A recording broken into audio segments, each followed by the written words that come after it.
Let us welcome her also with at least an applause.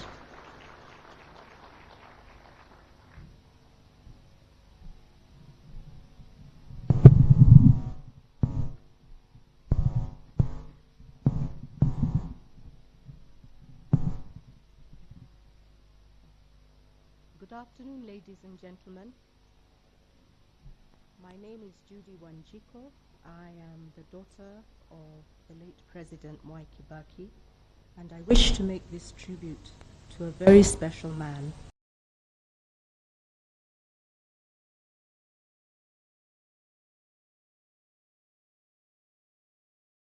Othaya constituents called him Mheshimiwa. For the first 30 years he was in government, he was also called Waziri. At some point during that period, he was also called Vice President Mwai Kibaki. Then in 1993, the media started referring to him as Opposition Leader Mwai Kibaki. This title lasted 10 years. Then he was sworn in as President in December 2002. And everybody started referring to him as Your Excellency, the President of the Republic of Kenya.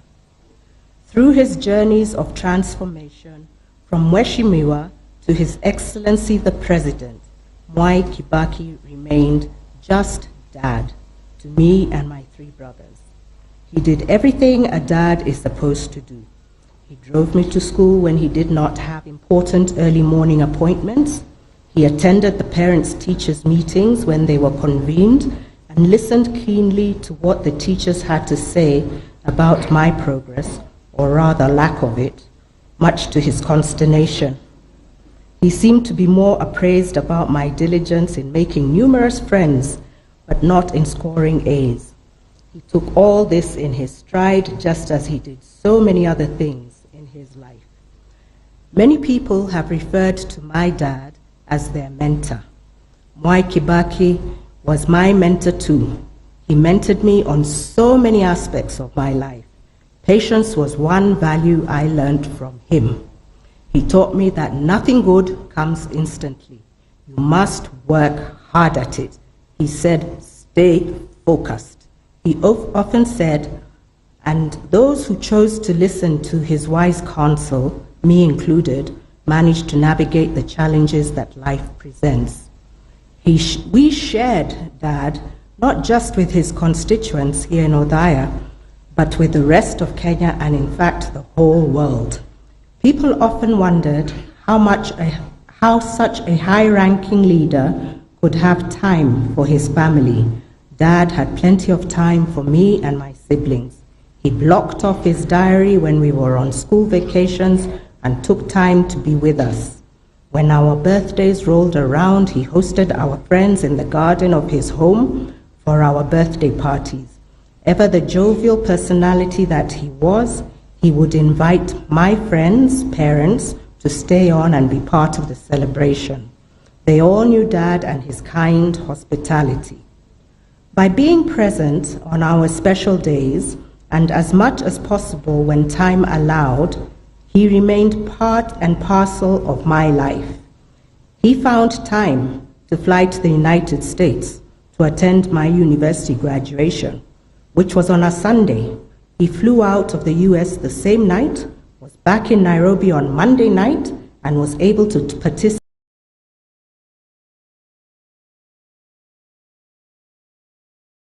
It was a KANU election at that time. It was a balancing act all his life, and he managed it well. You gave me sufficient time, Dad. Dad gave me time, so I also dedicated a lot of time to him too, just as he supported me through my formative years. When I was through with education, I spent a considerable amount of time supporting him in the development of his assets, something which I enjoy doing even today. This has been a lesson on give and take. One of those investments was his political career. I can honestly say that Dad's political victories were hard-won battles. I was in the thick of his 4 presidential campaigns. They were not easy, but my siblings and I came to know many people and we made many friends. These were true lessons on resilience. Dad's public life was his. He did not drag me into his public rallies and harambes. It was voluntary. Dad was a Democrat even in his own home. He knew I had other interests I wished to pursue, and he encouraged me to do so. He did not want to make me into a replica of himself. No. Dad wanted me to grow into a well-educated, focused individual with a strong character and a unique, defined personality. This is what he dreamt and hoped for every Kenyan. So he worked at it all his life because he sincerely believed that a nation of well-developed individuals would surely prosper to great heights. This was. He also had fine human qualities. He was kind and very generous. He dedicated his life to the service of Kenya. He served Kenyans with humbleness and humility. He participated in 10 general elections over a span of 50 years. Each time going back to request his constituents to re-elect him as Member of Parliament to enable him to continue serving them. Each time they did re-elect Dad because they believed him and he lived up to his promises. I can say there are many lessons that can be learned from my dad's life. One of the more important ones is that victory can be gained peacefully. Dad was peaceful at home and in his work. Your work has been diligently done, Dad. You carried yourself with so much dignity. I am at peace. Rest in peace, Dad. I will always love you.